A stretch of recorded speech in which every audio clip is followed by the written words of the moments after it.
কেমন আছো বন্ধুরা? আমি তো খুব ভালো আছি।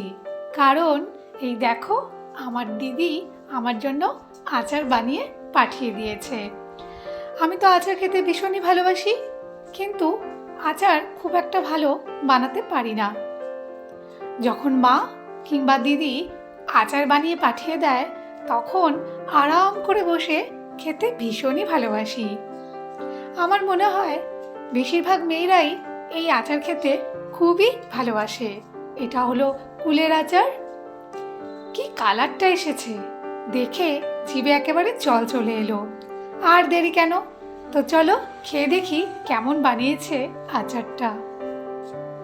দারুণ, মানে দারুণ টেস্ট, অসাধারণ হয়েছে। তো আমার মতো কে কে আচার খেতে ভালোবাসো অবশ্যই জানিও।